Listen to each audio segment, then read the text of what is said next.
I'm Christopher Schoenwald, and welcome to Life as a show intently focused on helping people find their professional pathway by exploring and unearthing the details of jobs from around the world. Before we get into today's episode, I just want to throw this out there. I have a channel over on YouTube, Life as a ... which basically hosts highlights from these audio conversations that I have with these great guests. They typically run 10 to 15 minutes, and they're there to kind of present a different vantage point. You know, for people that aren't into audio, aren't into podcasts, but are still looking for career advice, ideas, help, all that great stuff, send them over to YouTube. Like I said, Life as a ... And if you do get over there, I would love that like or subscribe. I mean, it's the best way to let that algorithm know that the content is worth sharing and should be out there. So anyway, I do thank you for letting me plug this a little bit, but I think it's about time to get into today's episode. Now, I don't know if you caught the last Life as a episode where I chatted with a sales strategy professional. Well, in that episode, I did mention how the field of sales represents skills that, to be frank, are of use whether you're formally engaged in that profession or not. Well, today's episode kind of represents that same thinking. The theme, however, is not sales, although it does involve numbers. I'm talking finance, and in particular, financial planning. So this episode is prepped and ready to take you into this profession as far as what it's all about. You'll hear about roles, responsibility, how tech is influencing the work, as well as this really inspiring humanistic perspective of the work as far as the impact it can have on oneself and others. Plus, and this is a big plus for students who are attempting to financially plan for college or university, I did ask our guest a slew of questions aimed at how to line up that stage of your life. And the advice is rock solid and not to be missed. So all up, you can kind of consider this episode a twofer, a 2-for-1. You got the financial planning, career deep dive, and this whole college, university financial planning advice coming your way. All right, well, let me more formally introduce our guest and we can launch into this. Joe Curry is the senior financial planner and owner of Matthews & Associates, a leading retirement-focused financial planning company based in Peterborough, Ontario, Canada. And he is a certified financial planner, a member of the Financial Planning Association of Canada, and a certified exit planning advisor. He's also the visionary behind the educational retirement brand Your Retirement Planning Simplified. And as a retirement planning specialist, Joe focuses on helping his clients achieve true wealth. He looks at securing financial freedom so that his clients can spend time doing what they love with the people they love while creating opportunities for future generations. And he's also the co-host of Canada's fastest growing retirement planning podcast, Your Retirement Planning Simplified, where he offers accessible, in-depth retirement planning information. And Joe started the podcast to get good financial information to as many people as possible. Now, he's also focused on helping people consider the non-financial aspects of retirement in the hope that he can inspire people to find purpose and satisfaction in their work optional lives. Joe himself keeps active, playing hockey and golf and traveling with his wife, Ashley, and their 2 young sons, Louis and Harry. So with all of this noted, I'd like to welcome you to my conversation with Joe Curry. Yeah, so welcome to the program. How are you doing today, Joe? I'm great, thanks. I'm happy to be here. As we were talking a little bit beforehand, I was just really interested in how we ended up connecting for this. So, but I'm excited to share a little bit about what I do. Yeah, absolutely. And it's funny. I mean, I've been doing this podcast since 2021, and to this point, I haven't really gone too deeply into the world of financial planning. So, for that reason alone, as well, I'm quite keen to dive into all of this. So yeah, I do have this first segment lined up for us today, and it's something called Coloring Wikipedia. As my listeners know, it's a segment where I read off a definition of something that relates to what the guest does. And unfortunately, Wikipedia didn't have an entry for financial responsibility. A bit of a surprise there. So I did have to lean in on Investopedia, an online financial site for this definition. So let me just read this off for you, and maybe you could comment after. Does that sound okay? Sure. Yeah, sounds good. Here we go. Financial responsibility. To be financially responsible, you need to live within your means. And to live within your means, you must spend less than you make. Now, this isn't a groundbreaking, sort of earth-shattering definition here.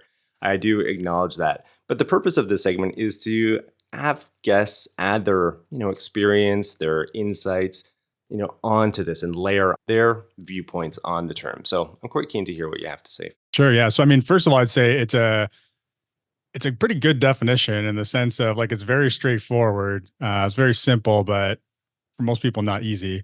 And so that's where I think the additional layers come in, right? So I recently just had Hal Hirschfeld on my podcast, the best-selling author of Your Future Self, and one of the things we talked about in that episode was about being considerate, not just to your present self and kind of just acting on whatever feels good today, but being considerate both to your future self and your present self. And so what I mean by that is when we talk about saving for the future and putting money away, so not spending everything today or more than we make today, living within our means, we're doing it for that future version of ourselves, right? And I think there's some kind of a balance there because none of us know how long we're going to be here, and we want to make sure that we're still living our best life, right? So, Chris, for you, I mean, you took off to Japan at one point in your life, and we want people to make those decisions and not be scared to do what's going to bring more meaning and purpose to their life. But we also don't want to forget that the decisions we make today are going to impact the future too. So I think that, yeah, living within our means is really doesn't mean not doing anything fun or, not living our best life, but it does mean considering, okay, how are these decisions I'm making today going to impact my future? And I think if we back that up a little bit further, the place to start really is understanding our core values. And I think that if you understand what your core values are, what really make you tick, what's most important to you, you can kind of use that then as a filter. So you can build out a financial plan, you can set those goals into the future. And then when it comes to spending and living within your means, then you can start to make decisions in the present that are going through that filter of what your values are before you make those purchases, we'll say, or spend that money, right? So figuring out when you are spending the money and going to go a little over the top, is that really in alignment with your core values, or are you just kind of making some off the cuff decisions that you're going to regret later? So hopefully that answers your question or is what you're looking for.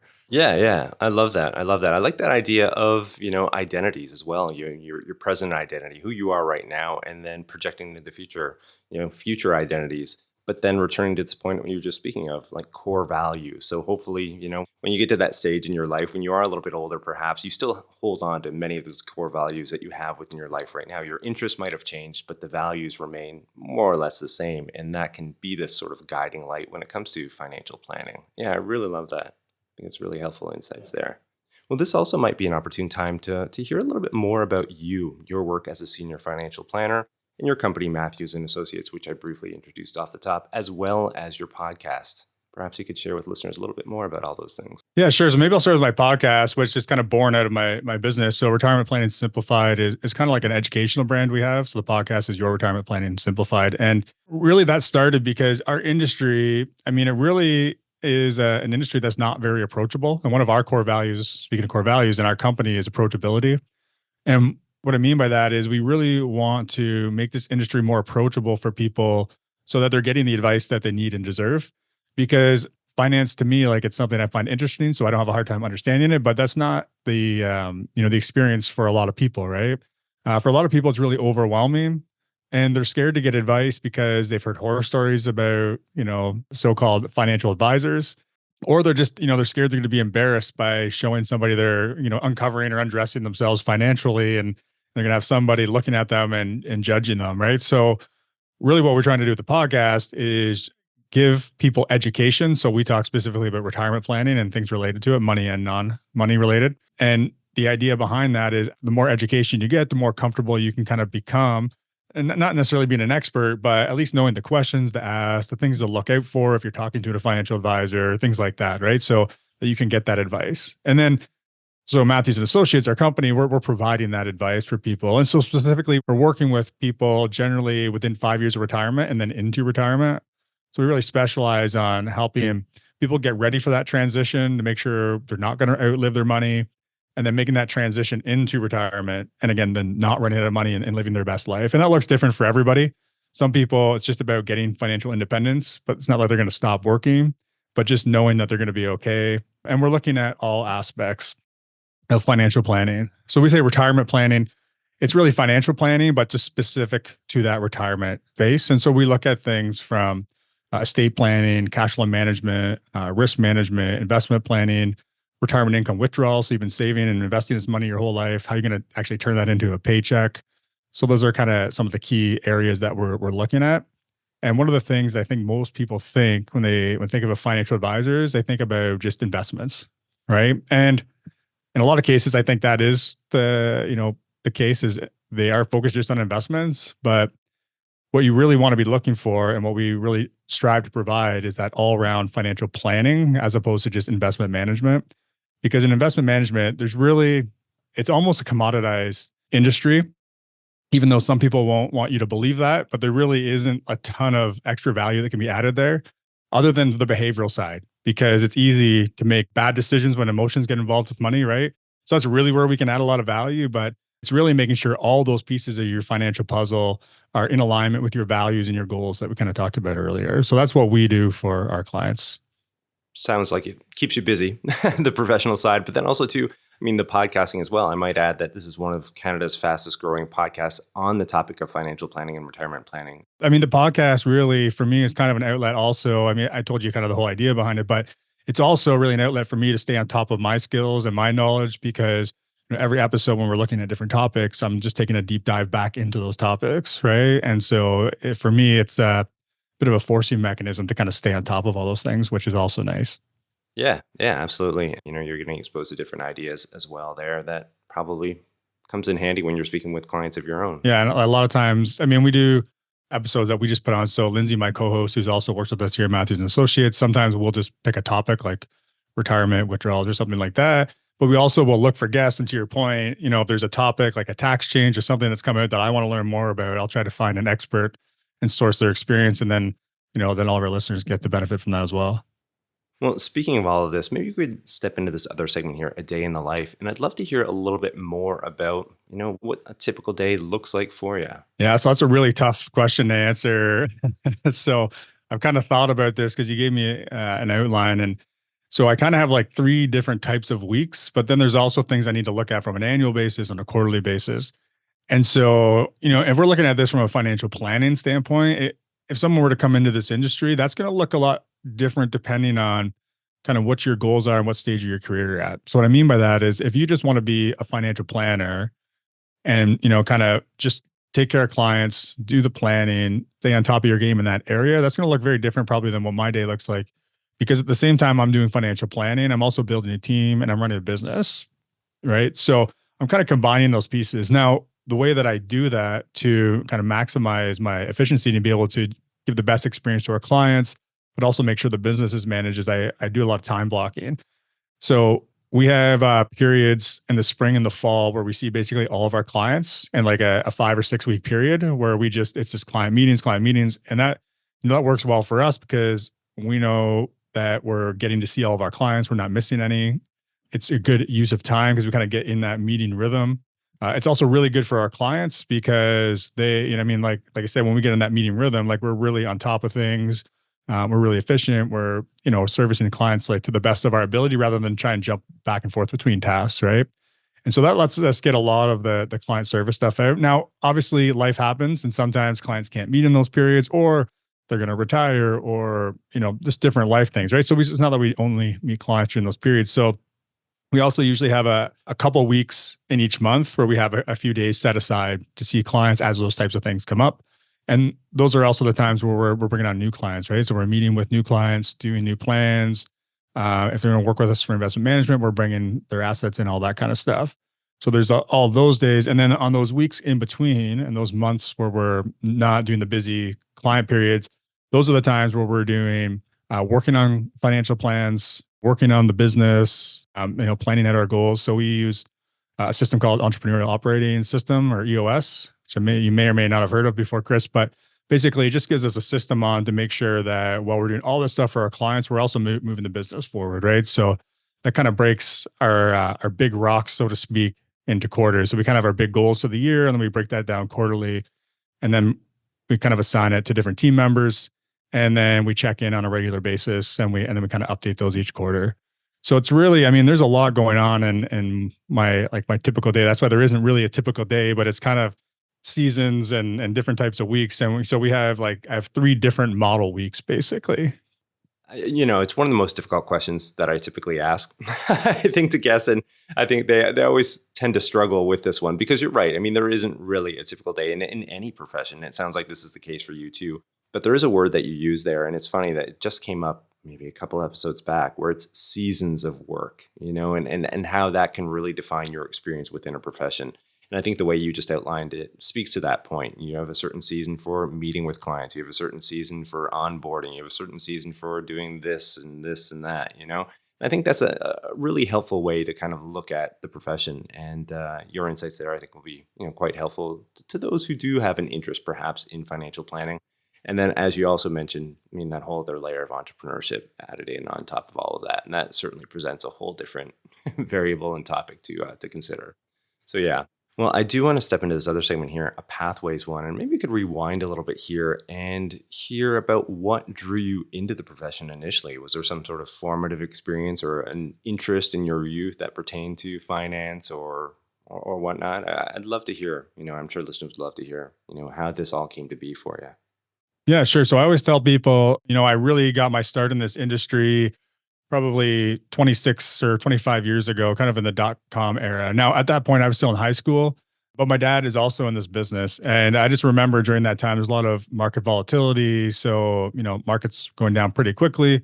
And I remember my dad coming home one night from work and you could tell he was, had a particularly proud face or he wanted to say something. And anyway, he had got a call that day from one of his retired clients and they had just called to let him know that he was the reason she could sleep at night through all the, the news and everything going on with markets. So I thought, what, like that's really what really got me kind of thinking on this path of, what, that's maybe something I could get behind. And I've always had, I think from a young age, I've always known I wanted to do something where I kind of had some freedom, so entrepreneurial in nature. And I just really love that idea of putting together kind of that entrepreneurial spirit with this idea of really being able to have an impact on people's lives and such. And then, finance is such a big part of everyone's life. You don't have to love money to still need money to live your best life, right?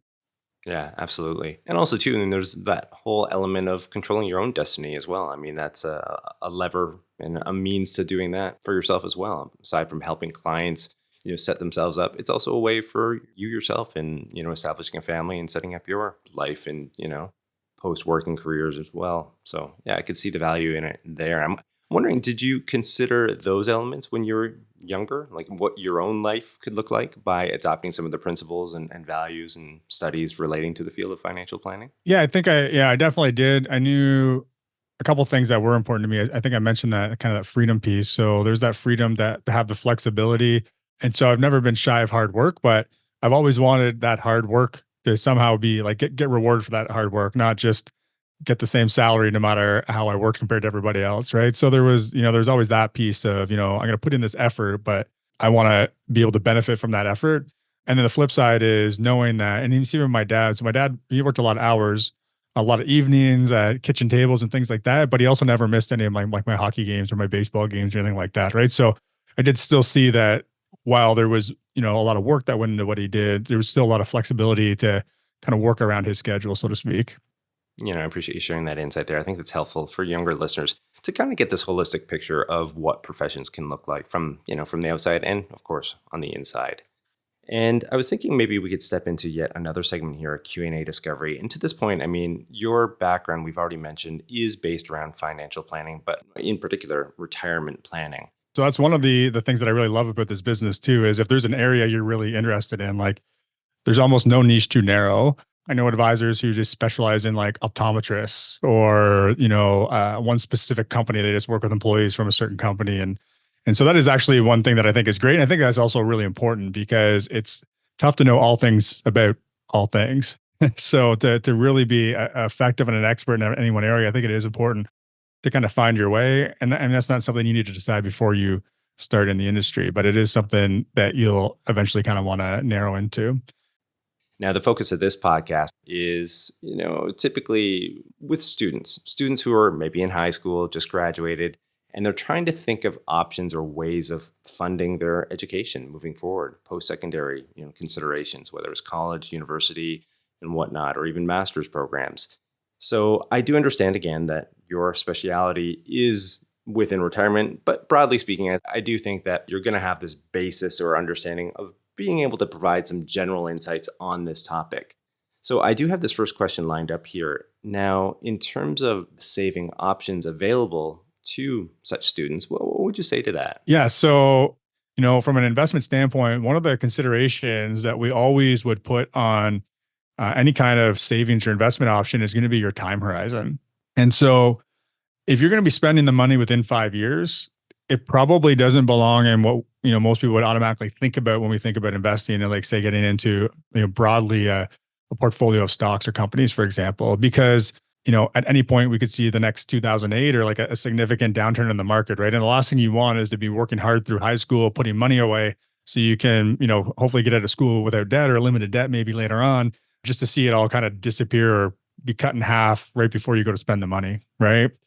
So, one of the fortunate things right now with interest rates going up has just been that on safe money, you can actually earn some interest, right? So, I know we have a bit of a global audience here. So, kind of broadly speaking, there's things available like this high interest savings accounts, and you might even think about bucketing your money. So, this is actually something we use in retirement planning. And there are some similarities here, actually, because if you think about in retirement, a lot of people will come to me and say, Joe, I know that I can have money in stocks. And long term, that's going to be a great place, but I'm retiring, so I need my money now. And so what I always say is, well, we kind of want to think about that and kind of two different veins. One is, yeah, we know you need a paycheck tomorrow, so we need to have some safe money. So high interest savings accounts, for example, or other low risk investments, maybe some bonds or things like that. But on the same hand, if in retirement, like you might be retired for 30 or 40 years, so you still have a long time horizon, right?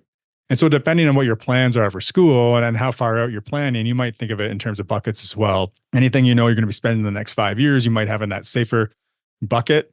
And then anything that if you're going to be doing your master's or your PhD or something else, like maybe you have some money that's working for you and growing in something like a portfolio of stocks or ETFs or something along those lines. So hopefully I'm answering your question, Chris. Yeah, absolutely. I think it also kind of returns back to what we were speaking about earlier, your present self and your future self. And I think earlier we were referring to like down the line when you're, approaching retirement age. But I mean, your future self 5 to 10 years down the line and projecting those needs then. Like you said, if you have aspirations of going for a PhD, okay, well, what's the time horizon on that? What are your needs going to be at that point? So it's just kind of, knowing where you're at right now, it sounds like to me, and then where you could be, down the line and what those needs might be. I think aside from just thinking about where you're saving that money, I just think, again, depending on who we're talking to right now, but if you're in high school, in most cases, it's not obviously a generality, but in most cases, you don't have a ton of expenses. So I think there's a lot of value in working, learning, building that hard work muscle, which you're going to need for university, depending on what your program is, like you're going to need to build those habits of work. And so if you can be making money, you just want to be really paying yourself first. So that's just thinking, if I get a paycheck for $500, how much of that am I just putting into that savings vehicle, whatever it is, before I touch the money or before I have a chance to spend it anywhere else, right? So we just think about pay yourself first and then just leave some left over for fun or whatever else you need. Again, if you're in high school or early in college, whatever it is, you probably don't have a ton of expenses. No, that's great insight there too.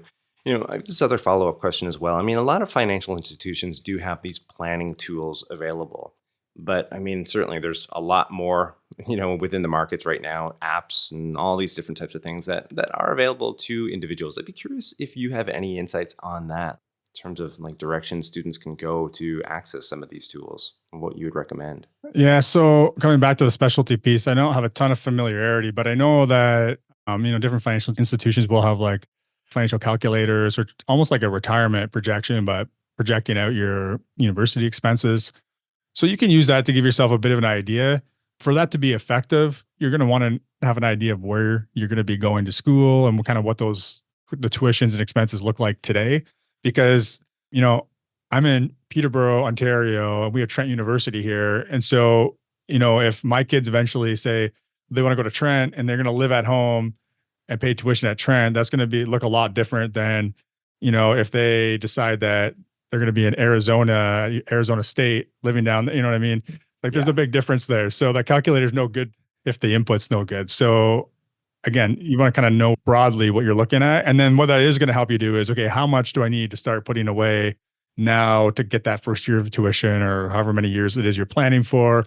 And then you can also build things in there like, the typical inflation goes up by 5% or 7% every year, whatever it is. And like those tools are going to help you with those projections. So what it's going to do is it's going to help give you some expectations around what you need. I highly recommend that exercise just in the sense that you can start to get an idea of, how much do I need to have or how much debt am I going to be walking out of at the end of the day, right? And so one of the things I always talk about, this is a personal thing, I guess, but if we're thinking about university, if I'm going to pay $100,000 a year for university, we're going to go to an in-state or in-province school paying like $5,000 a year. Like how much better is the education I'm going to be getting at $100,000 a year that return on investment to walk out with $300,000 of debt is going to make it worthwhile. Right. So I think that's a really important question to ask yourself. Like, what are you trying to accomplish by going to school? And at the end of the day, I mean, there's the experience and all that kind of stuff, but most people are going because they want to get a career on the other side of it. And they want to get a career so that they can make some money and have a life and not just be, kind of swimming in debt. So I think that's a really important consideration, probably more important than even thinking about the savings and everything else. Yeah, I think that's an absolute gem right there. So people that are listening right now, you might want to jot that note down and highlight it about 50 times because I think that one, that's one that you want to key in on here. And also too, one thing that I was thinking about, for these financial planning tools as well, the value in them, aside from what you just explained, I think are just the introduction of some of the different variables, things that you might not necessarily consider. You might have the best intentions of planning, but you might not know how to plan or what to consider, like rates of inflation and how to go about even calculating those. So yeah, taking advantage of these tools, I think is definitely something that is worth your time. Now, we just covered savings options. I'd like to shift over to another question here relating to borrowing options. What would, generally speaking, would be some borrowing options for students? And maybe if you could, throw in some pros and cons of each. Sure. So again, this is pretty broadly speaking, a little bit specific to where I am, but there's usually some kind of student assistance programs like government sponsored type loan programs. I mean, if you have to borrow, that's going to be a great place to start. Now, there's going to be, in most cases, some kind of criteria to meet to be able to get those types of loans. But generally, they won't charge any interest until you're done school or a certain amount of years after you're done school. So that way, while you're going through school and you're borrowing money, you're not having to worry about that debt snowballing because the interest just keeps building on it while you're not paying it down, right? Now, usually you can only get a certain amount if you get any, again, just based on the criteria. So beyond that, I mean, there are other options, just a regular loan or a line of credit. So a loan is just, you get a lump sum of money and then eventually you have to pay it off on a schedule, where a line of credit is you have access to money that you don't necessarily have to use it. And if you don't use it, you don't pay interest on it. But if you need it, you can access it. You pull it off that line of credit, kind of like pulling it out of a bank account. The only difference is when you pull it out of the bank account, now you start accumulating interest and you have to pay to borrow that money, right? So, I mean, if you can delay the interest on the student assistance programs, that's going to be the place to start because you're paying less interest, right? The line of credit, I mean, it's probably a better place to start than the loan. It might depend a bit on the terms of interest, things like that. But at least with the loan, I mean, you take the loan, now you have interest you have to pay. So at least with the line of credit, if you don't need all the money or as much as you maybe thought you did, then you don't necessarily need to take it off of there so that hopefully you don't have to pay that interest. So that would be probably the next place to go. Yeah. No, I think that's helpful. In terms of, shifting on over to yet another question here, a topic that comes up quite often, I'm sure this is something that you speak with clients about, personal budgeting. And I'd love for you to share some tips or advice on how to do that effectively. Sure. So I think one of the best frameworks that I've seen and used for what I would call cash flow planning, everybody hates the word budgeting, right? So we'll call it cash flow planning, is having as very basis, like two different types of accounts. So one we call your hub account. And so out of that hub account or into that hub account, I should say, any kind of money you have coming in. So if you are working, having your paychecks come into that hub account. And then out of that hub account, understanding, what are all of the expenses that you can't get around that you have to pay, right? So depending on what stage of life you're in, that could be like your rent or your mortgage. It could be, if you want to have a savings, it could be savings coming out of there, right? So this is not necessarily just bills you have, but if you have other goals you're saving for it, it's better to have it coming out of here just automatically. Chris, we talked about pay yourself first earlier, right? But any other expenses you have, and when I'm saying expenses, what I'm not talking about is discretionary spending or just spending on things you want, right? Like going out to the restaurant, we're not paying for that out of this account. So it's taking care of all the things you have to pay for. And then from there, you have a separate account. That'll be like your checking account where you do your day-to-day spending. That's where you're going to pay for your dinner out or your concert tickets or whatever it is. And so essentially what you're doing is you know that the amount coming in, you have to have a certain amount left in there to come in for all those different expenses you're committing to. And it allows you to know how much you could do this monthly, but we say weekly because if you put your monthly spending money in at the start of the month, it's a lot harder to make that last to the end of the month. If you can break that down and give yourself a paycheck weekly, then that's ideal. But basically that's what you're doing is you're then just having a separate account where you just give yourself a weekly paycheck and that's your spending money, right? Now, if you want to make that a little more complicated or you want to have, so again, there's like savings for school, for example, versus savings for, a weekend getaway. Like those are two different categories, right? So, you could have a secondary account out of your spending money where you just kind of redirect money to that weekend getaway account before it hits your spending money account.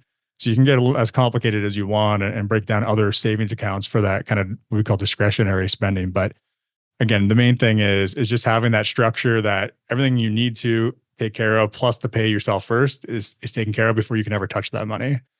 And then maybe the last thing I'll say, because I've seen this a million times, is just stay away from credit cards. If you're in high school or you're in university, like just don't touch a credit card because I don't think people fully understand the power of compound interest.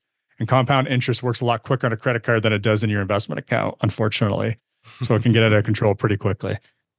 In terms of budgeting, like how often would you recommend people be checking in on it and updating? I know like these days it's so easy, especially digitization of just about everything. You could be adding new services, whether you're paying for your Netflix account and then you've got an HBO account and you've got all these different things that quickly snowballs, quickly add up. And if you're not careful, you can drain accounts awfully fast. So what would be your recommendation when it comes to managing those aspects of a personal budget? Yeah. So I'd say a couple of things to that. The first thing is you should probably look at your bank accounts at least once a week, just so there's no big surprises, right? And you can kind of get an idea if things are trending one way or another if you need to make adjustments. And then like maybe I'll speak to someone who's maybe a student. You might want to do kind of readjust your budget and just kind of recalculate your numbers. You don't need to do this weekly or monthly, but if you do it every time, maybe at the start of the semester, at Christmas, and then at the end of the semester for the summer, as all your expenses kind of change, and just do the readjustment, just to make sure everything's still working. And then when you're doing that to your question about Netflix, things like that, is at that same time, go through, look at every subscription that you have and get rid of as many of them as you can. And so I know another financial planner, even his business, he does this. He'll just kind of go through and get rid of almost everything. And then just wait until someone says, "Hey, what happened to that subscription? I need that. Where's that?" And then put it back in place. So, Yeah. maybe if you get rid of your Netflix, your Disney, and your Prime, you get rid of all of them. Maybe there's just one show you want to watch. So you come back to Netflix and then like, it's not until 6 months later, you're like, oh, there's a new episode on Prime I want to watch or a new show, right? Then you can add it back in then. So, I mean, subscriptions, we did a podcast on that not too long ago with Robbie Baxter. And it's just, I mean, they can be a killer because you can just add it on a whim, but then it's there until you do something about it. Yeah, yeah. It's gotten to the point where I've even heard of, different services that are out there now that will go through your subscriptions and try to clean them up for you. It's, this service has evolved because it is such a problem for a lot of individuals that they're paying for services that they don't even use anymore. And they just have no idea. Yeah. It used to just be the gym membership, but now it's pretty much everything. Yeah, yeah, absolutely. Absolutely. All right. Well, I do appreciate you sharing all of those insights here. And I'd like to step back into your world and relating back to you. I could see, in considering all that you've shared right now and perhaps some advice to somebody who's, looking for answers, and what you do share helps set them up for success or, future success. It must be rewarding. It must be fulfilling for you to see that. And you've already relayed a story about your father and that type of experience that he had. Now, returning to you, I mean, I'm sure you've had these types of experiences, but maybe you'd like to share a little bit more about that feeling that's related to financial planning and some of the rewards of it. Yeah. So we've touched on a little bit, as you said, but I mean, it really is rewarding to be able to, have someone come in as a new client. And again, people we're talking to generally, they've done a pretty good job of saving, but they don't really have a plan, or they don't really know how to turn that, maybe those good saving skills into a retirement income, or like the life they've been sacrificing and saving for their whole life, right? Like that future self is here now. How do we make the most of it? And so to be able to show people, and for a lot of people, it's really just showing them they can spend the money, because it's really hard for some people to make that paradigm shift from saving to spending, right? And so when we can, take what they've put together, refine it, make sure we protect their entire plan and show them, look, you can spend this much money and you're not going to run out of money, and you can live that retirement life that you've been, hoping for all along. I mean, I don't think there's a lot of things for me more satisfying than seeing that, seeing people live their best life. So on the client side, I mean, that's huge. I talked a little bit about the freedom side. I talked about the hard work and all the hours, but what I didn't mention is I've got to the point now where with these different model weeks and the time blocking, I do have a lot more flexibility. And so I have kids 5 and 7. And 4 nights a week, I'm at a baseball diamond or lacrosse arena or whatever right now during summer, and on the weekends more lacrosse. So I don't have to miss that kind of stuff. I rarely work Fridays now. I've just got everything down to like so systematized, and that I actually get more work done now. I think I'm working less than I used to, because I've just I've used this time blocking and just learned how to be more efficient. And I have a really great team who's helps out and takes care of our clients as well. So what that allows me to do then is have my Fridays while my kids are in school to, do my mulch and my grass cutting and the other things I need to take care of, so that on the weekend I can spend time with the kids and don't have to worry about that kind of stuff as much. So I think that's also been really rewarding, is to know that I can make those decisions. And maybe I would make a little bit more money if I worked on those Fridays and made some more calls or whatever. But, at a point in my life right now where I know my kids aren't going to be young forever. So I've been able to do that. And that's been really rewarding as well. So I think those are a couple things on the personal and the client side that have really, really stood out for me. Yeah, I love that. I love that insight, striking that balance. At the end of the day, it's really what it comes down to, is this intersection of the professional and the personal. And if you can find that sweet spot in between that, that matches up to the stage of life you're in and some of your goals and objectives for where you're at. Yeah, I think that's the goals, right? That's what we're all after here. So yeah, I appreciate you sharing Yeah, that. absolutely. I do have this other segment here, a water cooler story segment. And here I just ask, guests to indulge listeners with a story related to their work. So I'm really keen to hear what you have for us today, Joe. Sure. So, I mean, I've talked about, the planning, the retirement side of things, but something that I also find really rewarding is charitable plan giving, and helping our clients who are in a place to be able to give money, do it in a way where they can maximize their giving just through helping them with planning on the tax side of things. And so recently, one of our clients, they've always had this, like in their will, they were going to leave a certain amount of money to the local hospital foundation. And so the plan was that would happen when she passed away. And just through going through an update on estate planning and seeing where she's at and what her goals were. And at this point, I mean, she has more money than she's ever going to spend. And frankly, I mean, she isn't someone who's like always grown up with money. So she's actually a little bit uncomfortable having, that kind of money that she does. So we kind of, again, went through her goals, looked at her spending, how much she needs to have to be able to support that spending as long as she's going to be here. And then we just had the conversation about, what if you gave that money today? And so anyway, that's what we ended up doing. Is I was able to help her give well into the 6-figure number donation to the local hospital. And so now the foundation is going to get that money sooner, so they can use that to help people at the hospital. But also, she's part of that. She's seen it happen. She'll get recognized for that, and she'll have that kind of feel good, because it's one thing to write it down in your will, but it's another thing to actually see it happen and see how that money's used and be there to have conversations about how it's going to be used. So that's something that, I have some goosebumps thinking about it right now, but it's been it was really exciting to help her with that. And so, we've had other clients do similar things, but that's something that I find really rewarding. And it's just a story that comes to mind because it just happened here recently. Yeah, yeah. Well, how can it not? How can that not have some sort of impact on you when you're helping that process along? I mean, talk about an empowerment of a client, of in somebody's life, and being able to deliver that degree of fulfillment for them, and to see that take place, and providing those tools and insights and advice to allow for that to happen. Yeah, I mean, sure, that's going to be something that's going to stick with you for a while. Yeah, absolutely. Thank you for sharing that. We are going at a fairly good clip, and we are rounding the bend into this last segment, a crystal ball segment. As the name implies, we're looking towards the future, trends, predictions, so on and so forth. And clearly, the topic that's on most people's minds these days is technology, and more specifically, AI. And AI, it's shifting and changing professions, industries at quite a rate right now. And in particular, it has to do with tools, like this tool-based analysis of how it's shifting and changing things around. And certainly within your world, I'm sure you're already starting to see some of the effects. But for the sake of listeners and for myself as well, I'd love for you to maybe explain a little bit of what you're seeing right now as AI is affecting your industry and where it could be going down the line. Yeah, sure. So I love that question. What's helping me today is really more around my content, like podcasts, things like that.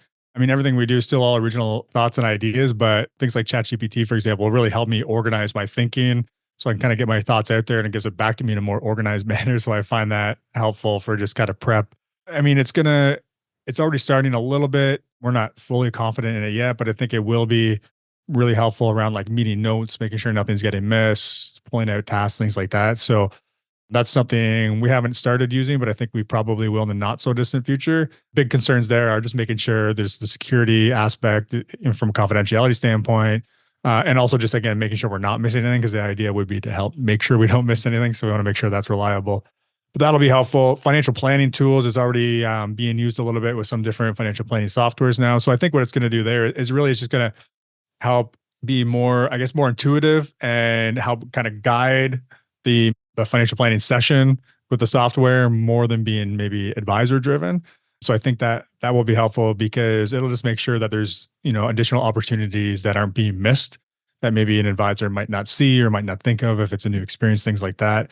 And I really think it's going to just help with all around efficiency. But what I don't think it's going to do is replace the advisor because actually, I saw something on LinkedIn, I think it was yesterday maybe, where someone was talking about, ChatGPT 4, where it is today, 5, it's doing tax returns, 6, it's building full financial plans, 7, it gives up and it asks the client or the advisor to go back and build a relationship and actually follow up with the tax data and everything they need. Because at the end of the day, I mean, humans are, still a human and there's the behavior aspect, which I think is going to be hard for AI to really take over from an advisor standpoint.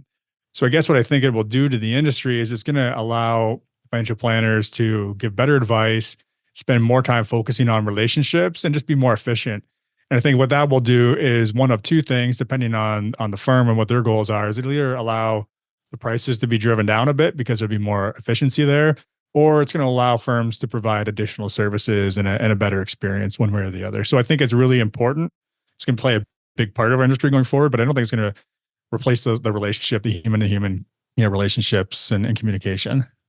Yeah. It's interesting time, like I said, leading off this question here. I think a lot of professionals, a lot of industries right now are trying to define those guardrails. Like, where do we let it go? What do we allow it to handle? And where do we say, no, you can't go here. This isn't ethical. This isn't, maybe it's just not appropriate. And secondly, like that other point that you make about just the human relationship aspect to all of this. I mean, the story that you were just relating earlier, I don't know down the line, if an AI bot is going to be able to, create that sort of like outcome for an individual. Like there's a certain element of heart that goes into that, and what makes those interactions and those relationships with clients special. So like I would have to agree with you on that point. But all the same, I mean, it is interesting to examine it all because, like, technically speaking, the skills and abilities that AI offers in terms of financial planning and in terms of like cold hard analysis and facts of what's going on, what you could leverage, I think it returns to that point of it being this effective tool that people like yourself can probably leverage and allow you to maybe free up time for yourself to do a little bit more in terms of maybe planning or building those relationships as you mentioned. So yeah, I appreciate that insight. Yeah, I would say that to your point there, a couple of things. One, that client situation we just talked about, that client story. Yeah, I mean, I think AI might say, "Would you like to donate the money today?" Like, but that's not really what got the client to make that donation today. It was really like connecting deeper. Like, why do you want this donation? What would it mean to you to give it? You know what I mean? It was a lot, diving a lot deeper into it through just through questions. Yeah. And the other thing is maybe to go back to like the education stuff we were talking about earlier. I think there'll be, a space for AI to be able to really run different models and variations to really help people figure out what they need to be thinking about for that education planning and what those different scenarios might look like. Like, I think that's the kind of stuff it would really be able to help with on the planning side.